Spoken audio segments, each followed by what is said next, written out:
Das Kolosseum im Herzen Roms ist ein ovales Amphitheater, das im Jahr 80 nach Christus fertiggestellt wurde. Ursprünglich wurde es für öffentliche Spektakel benutzt, vor allem für Gladiatorenkämpfe, Nachstellungen berühmter Schlachten, Tierjagen und Theateraufführungen. Das Material, das für den Bau des Kolosseums verwendet wurde, ist Travertin, der im etwa 32 Kilometer entfernten Tivoli abgebaut wurde. Man schätzt, dass für den Bau dieses gewaltigen Amphitheaters 100.000 Kubikmeter Travertin benötigt wurden. Man schätzt, dass zwischen 60.000 und 100.000 Menschen am Bau des Kolosseums beteiligt waren. Die meisten von ihnen waren Sklaven aus Jerusalem, nachdem die Römer den jüdisch-römischen Krieg gewonnen und den jüdischen Tempel in Jerusalem geplündert hatten. Man schätzt, dass rund 1 Million Tiere in der Arena starben und etwa 400.000 Gladiatoren bis zum Tod kämpften. Bei bestimmten Spielen oder Veranstaltungen der Kaiser wurde bis zu 10.000 Tiere an einem Tag getötet. Alle großen Veranstaltungen im Kolosseum konnten kostenlos besucht werden. Die Kosten wurden von den römischen Kaisern getragen, um sich bei Volk beliebt zu machen. Manchmal gab es auch kostenloses Essen für alle Besucher. Unter dem Kolosseum befinden sich zahlreiche unterirdische Räume und Gänge, das sogenannte Hypogeum. Hier wurden die Tiere und Gladiatoren vor ihren Kämpfen gehalten. Es gab 80 vertikale Schächte, die vom Hypogeum zur Arena führten. Die Spiele dauerten manchmal 100 Tage lang. Mit der Zeit hörten die Wettkämpfe jedoch auf, Tiere zu töten und Gladiatorenkämpfe zu veranstalten.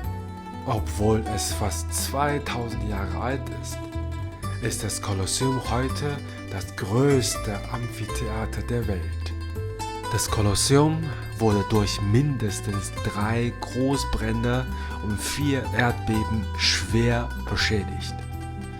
Im Laufe der Jahre wurde das Kolosseum mehrfach repariert und renoviert, um es wieder in seinem alten Glanz erstrahlen zu lassen.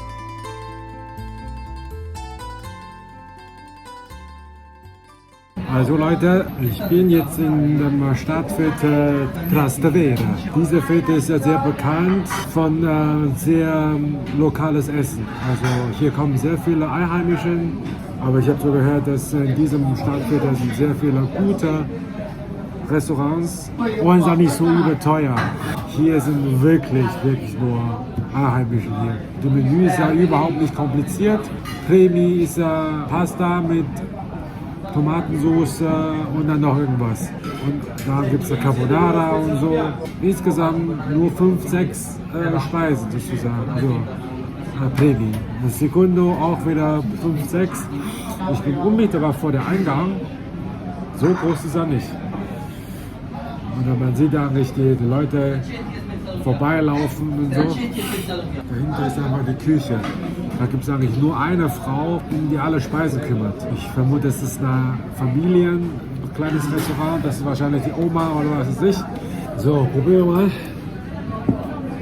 Bon Appetito. Das ist so Pasta mit Tomatensauce und Käse noch drauf. Die Nudeln ist ja nicht so ein bisschen hart, noch nicht so komplett durchgekocht, aber schnell gut.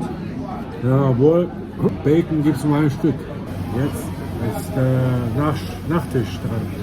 Also muss man sagen, habe ich nicht so viel Kaffee rausgeschmeckt, auch nicht so viel Alkohol, aber auch gut. Gerade habe ich ja gesehen, der Kellner hatte so eine Speise mit Teller vorbeigebracht für andere Gäste. Aber auf dieser Pasta on top sind so viele Bacons. Ich bin fast mir sicher, dass es die gleiche Speise ist. Ich habe keine Ahnung, warum bei mir so wenig Bacon serviert wurde und bei denen so viel. Naja, vielleicht die sehen, dass ich Aushänder bin, nicht Italienisch sprechen kann. Und die andere Sache ist, als ich gerade reingekommen bin, die hat mir dieser Platz zugewiesen. Ich sage, hey, hier. Aber wenn du vom Eingang reingehst, auf der rechten Seite, ist ein größerer Raum, sozusagen, mit anderen Tischen. Ich habe gefragt, was ist dort? Die meinte, ja, das ist nur für reservierte Gäste. Okay, gerade habe ich ja gesehen, ein Pärchen, nichts reserviert. Und dann, die beiden sind in einen Raum reingegangen, wo eigentlich nur für, in Anführungszeichen, reservierte Gäste sind. Keine Ahnung, Alter. Also die Italiener, weiß es nicht. Vielleicht die spielen so ein bisschen so Godfather. Wenn du die Regel kennst, wirst du besser behandelt. Wenn du die Regel nicht kennst, du wirst ja da irgendwie verarscht. Ich vermute, weil ich nur alleine bin. Also ich bin Einzelperson, gell? Und drin in diesem anderen Raum ist es viel schöner, der Raum. Hier ist nur, sagen wir so, vor dem Eingang provisorische Sitzplätze. Also ich kann schon nachvollziehen, dass wenn ich allein bin, dann kriege ich ja nicht einen guten Platz drin. Wenn es wirklich der Grund ist und der mir nicht ehrlich gesagt hat, sondern irgendwelche andere Quatsch mir erzählt hat, als wäre ich ein Dummkopf, dann fühle ich mich so ein bisschen verarscht, weißt du? Lieber bevorzuge ich direkt in der Wahrheit zu geben, weil das letztendlich ein Restaurant. Die schönen Plätze sollen für mehrere Leute genutzt werden, damit die mehr Geld verdienen. Verstehe ich auch. Aber verarsch mich nicht. Habe ich gerade bezahlt. Insgesamt hat so 15 € gekostet. Das ist schon sehr günstig. Allerdings wegen diesem Geschmack gerade habe ich ja keinen Tipp gegeben. Also hat mir gar nicht gefallen.